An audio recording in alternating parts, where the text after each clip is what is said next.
Salut les mecs, bienvenue pour cette deuxième partie. Donc voilà, je vous mets la partie 1 juste en haut à droite si jamais vous n'avez pas encore vu. Et sinon, n'hésitez pas les gars à nous soutenir parce que voilà, dans cette vidéo, on va traiter d'énormément d'informations pour récompenser la chaîne, le petit like, le petit follow, le petit commentaire. Ou sinon, il y a les petites souscriptions, que ce soit pour Twitch ou pour YouTube. Il y a même le Twitter et le Discord si jamais vous voulez des infos complémentaires ou tout simplement discuter avec la commune. Donc voilà les gars.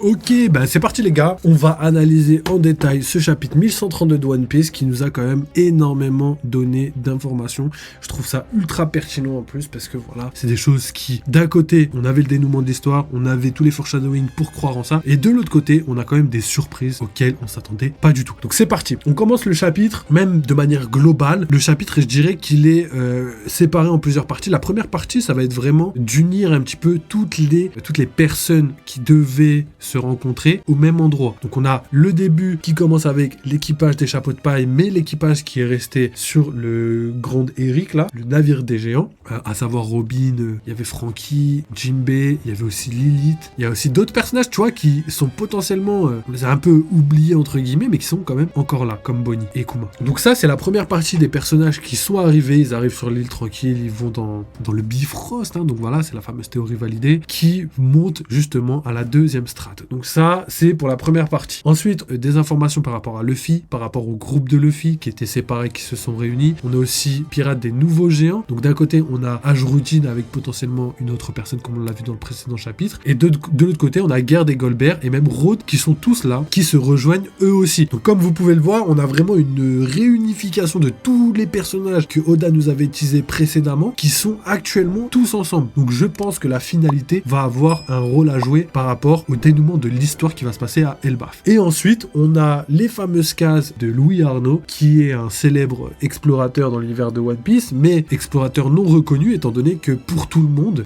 c'est quelque chose qui n'existe pas. C'est une fable, c'est une histoire, un conte, tu vois. Ça, c'est marrant parce qu'on a Elbaf, les fables, les contes, etc. Vous avez la ref. Donc voilà, ça, on va dire que c'est le déroulé du chapitre avec, en finale, une personne qui arrive en nombre, comme d'habitude, et qui a l'allure et la carrure de la personne qu'on a vue dans le chapitre 631, si je me trompe pas, et qui est justement, qui a rendu visite à Crocus, donc qui doit être, entre guillemets, une connaissance de Crocus, donc potentiellement du roi des pirates, etc. Par extension, vous comprenez tout ce que ça implique et tout ce que ça veut dire. On détaillera tout ça en théorie juste après. Donc voilà pour le chapitre. Donc là, maintenant, je vais détailler certains points, et après, on passera aux théories. Donc déjà, la première chose, c'est que on a énormément de détails par rapport à Elbaf, comme par exemple le fait qu'il y a 3 strates, donc 3 endroits hyper importants qui sont plutôt axés sur la verticalité. Tu vois, par exemple, on a des pays qui s'étendent à perte de vue, et là on a vraiment un pays qui s'étend en verticalité. C'est ultra bien fait. Encore Oda et son architecture légendaire, comme par exemple à Wano avec l'île qui était dans une cuvette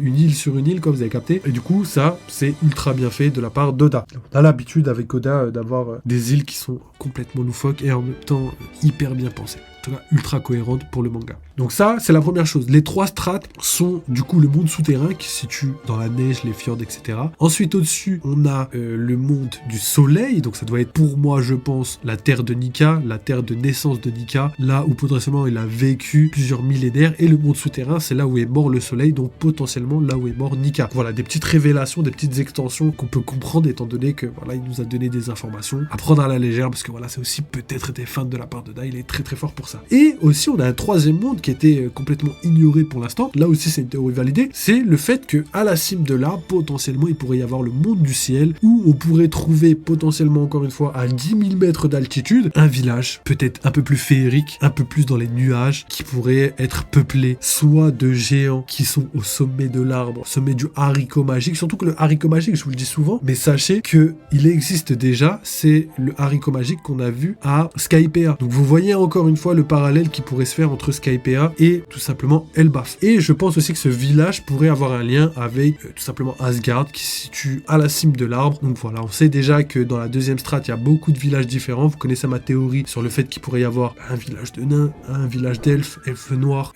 les Jotun, donc les géants, etc., inspirés de la mythologie viking. Et justement, on a donc ce parallèle avec Skypiea. Et là, on a vraiment quelque chose de cohérent parce qu'on a des chemins un petit peu comme à Skypiea qui permettent de monter de strate en strate, tu vois, côté verticalité de Skypiea. On a aussi tout simplement les références par rapport aux nuages, aux cieux, potentiellement les 10 000 mètres d'altitude comme on avait vu à Skypiea. Et du coup, par extension, on pourrait supposer que Ener est un rôle à jouer à ce moment-là. Et peut-être qu'en fait, Skypiea est relié d'une manière ou d'une autre par rapport à l'île qu'on a citée plus tôt, parce que en fait on savait déjà qu'il y avait Bilka, donc le royaume d'Ener qui a été détruit, qui était relié à Skypiea par des chemins, on va dire, de nuages qui pouvaient potentiellement parcourir des dizaines, des milliers de kilomètres. Et c'est intéressant parce que du coup on pourrait supposer que la terre des cieux d'Elbaf pourrait être, on va dire, le tremplin, le passage qui permettrait d'aller dans les îles d'anciennes. Donc voilà, petite théorie, mais c'est quelque chose qui est pour moi, je pense, plutôt cohérent. Donc voilà, au niveau d'Elbaf, vous avez toutes mes informations, toutes mes théories par rapport aux strates, par rapport à l'histoire d'Elbaf, par rapport aux millénaires qui se sont passés, les liens entre les arcs, les parallèles, etc. etc. Donc je ne vais pas trop m'éterniser là-dessus, mais de toute façon, on revient demain pour l'analyse du chapitre et je compléterai tout ce que j'ai pas dit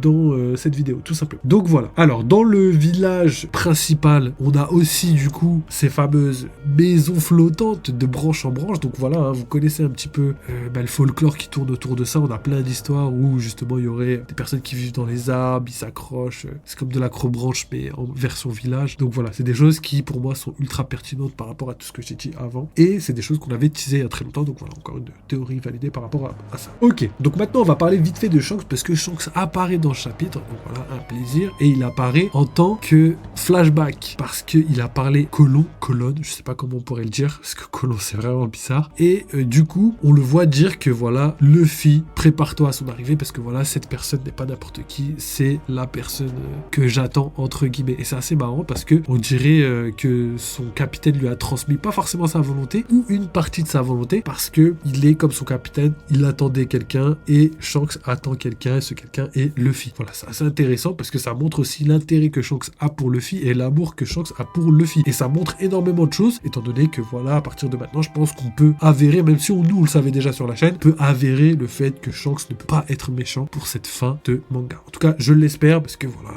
pour moi, on a tous les éléments qui vont dans ce sens-là. Ensuite, on a la fameuse promesse de Luffy qui a promis à Loki quelque chose, et on peut supposer que c'est de le libérer tout simplement, d'aller chercher cette fameuse clé pour pouvoir ouvrir le granit marin, et c'est ce qui pour moi pourrait permettre à Loki d'interagir avec l'arc d'Elbaf, étant donné que pour moi Loki, s'il reste attaché tout l'arc d'Elbaf, c'est totalement incohérent, ça servirait strictement à rien, à part si c'est pour nous teaser quelque chose qui pourrait se passer dans le futur, mais je préfère pas y croire. Alors salut à toi mon ref, merci d'avoir follow, ça fait trop plaisir. J'ai pas eu le temps de voir, mais merci à toi. On continue les gars, on termine vite, comme ça après on pourra discuter si jamais vous avez des questions, des interrogations, je lirai aussi le chat, je vois qu'il y a pas mal de théories, ça fait plaisir. Donc voilà, je fais vite, comme ça on se débarrasse de tout ça. Alors on continue. On a parlé donc de la promesse, et cette promesse, je pense qu'elle va être exécutée. Cependant, c'est les répercussions qu'il pourrait y avoir, étant donné que Loki est détesté par l'entièreté d'Elbaf, est-ce que Luffy, on va lui en vouloir, ou est-ce que on va dire, vas-y c'est pas grave, c'est Luffy, les bêtes, les crédules,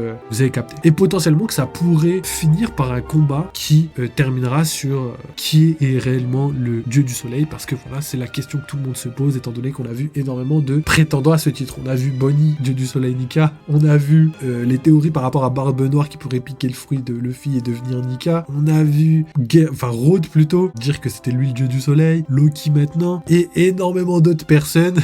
On pourrait citer Joy Boy, on pourrait citer plein d'autres personnes, donc voilà, ça pour vous dire que beaucoup de prétendants au titre, mais on verra qui est le vrai, et évidemment je pense que tout le monde est d'accord pour dire que on sait qui est le vrai dieu soleil. Donc juste maintenant il reste à voir comment Oda va placer les choses pour qu'on arrive à cette conclusion là. Est-ce que ça va être un combat 1v1 Loki Luffy? Est-ce que ça va aller plus loin, plus profond, avec potentiellement une narration bien développée autour de tout ça? En tout cas ce qui est sûr c'est que sur Elbaf c'est là où on va avoir énormément d'informations, parce que je l'ai déjà dit plein de fois, à Egghead on n'a pas eu toutes les informations du message de Vegapunk, et comment Vegapunk a eu toutes ces informations sur la montée des eaux, le siècle oublié, les G, etc. Il les a eu grâce aux ouvrages que les géants ont récupérés à Ohara, qui sont maintenant à Elbaf. Donc voilà, maintenant l'histoire qui nous manque se trouve à Elbaf, grâce potentiellement à Lilith, et c'est ce qui va nous permettre d'aller dans cette direction pour avoir les dernières informations sur Leiji, le nom du royaume, etc., etc. C'est des choses qui arrivent très prochainement. Donc voilà, ensuite, pour terminer, on a les running gags qui sont assez marrants. Il y a 2 running gags qui m'ont fait kiffer. Donc il y a le côté Sanji,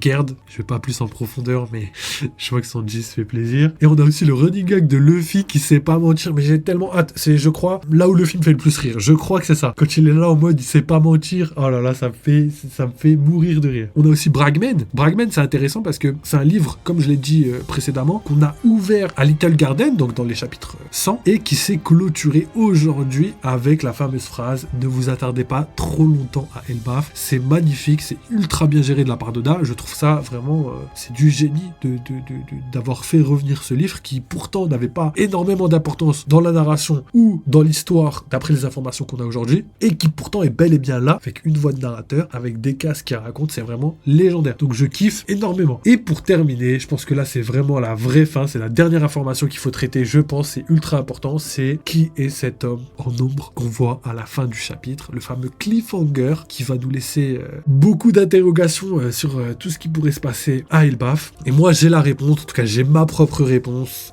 Pour moi, il n'y a aucun doute, en tout cas c'est pas il n'y a aucun doute, c'est juste que je vois personne aujourd'hui qui est capable d'avoir autant de critères et de ressemblances avec le personnage que je vais vous citer, parce que tout simplement, il y a trop d'informations. Premièrement, il a l'air un peu japonais, il a l'air de venir un petit peu de Wano, il a un kasa sur la tête, il a des cheveux longs et bourriffés, et il a une veste avec des rayures. Ça, je pense pas qu'on va le voir dans le chapitre, mais en tout cas, les ressemblances sont extrêmement flagrantes avec la personne qui était sur la couverture d'un des chapitres 600. Donc voilà, c'était une personne avec Crocus qui buvait du saké avec lui. Et cette personne ressemble étroitement à Shiki. Pourquoi? Parce que les cheveux ébouriffés, c'est exactement les mêmes que Shiki. La tenue avec les bandes, c'est exactement les mêmes que Shiki. Le kasa sur la tête, c'est exactement les mêmes que Shiki. D'ailleurs, Shiki Lion d'Or pourrait trouver ses origines parmi les Kurozomi. Pourquoi les Kurozomi? Parce que, tout simplement, on a vu à Wano Kuni que la personne qui pouvait changer de visage, donc l'ancienne détentrice du pouvoir du fruit du démon de Bon Clé, donc celui qui pouvait changer de visage de Mr. Two, alias Mr. Two, et ben cette personne était capable de prendre le visage de Shiki. Donc c'est-à-dire qu'il y a un lien entre Wano et Shiki. Ça, c'est pour moi quelque chose de logique, étant donné que même dans le film, on le voit que là où il habite, là où il est, c'est une inspiration japonaise. Et ça, c'est ultra important parce que à Elbaf, on voit aussi des inspirations japonaises qui sont présentes, comme le fait que les gens l'appellent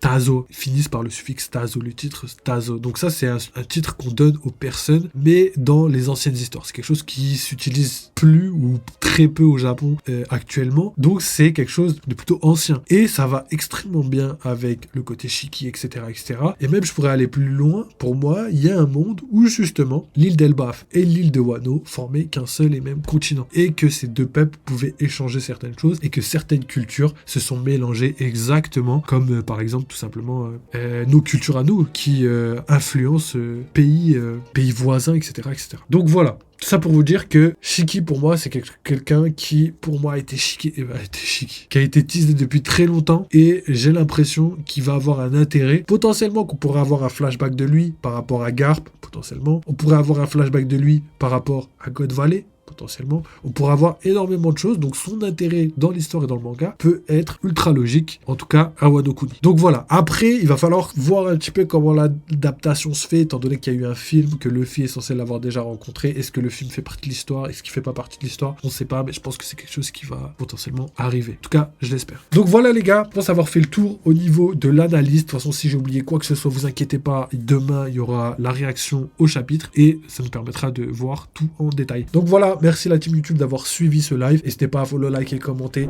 N'hésitez pas à nous soutenir sur les réseaux, que ce soit Twitter, soit Discord, que ce soit même Twitch ou YouTube. Vous avez même les souscriptions pour participer de manière financière ou non. Et voilà, je pense avoir fait le tour. Surtout que là, il y a pas mal de choses qu'on prépare pour justement avoir quelque chose de qualité sur l'ensemble des réseaux. Donc voilà, merci beaucoup. N'oubliez pas, vive les jeux vidéo, vive One Piece. On se capte très très vite.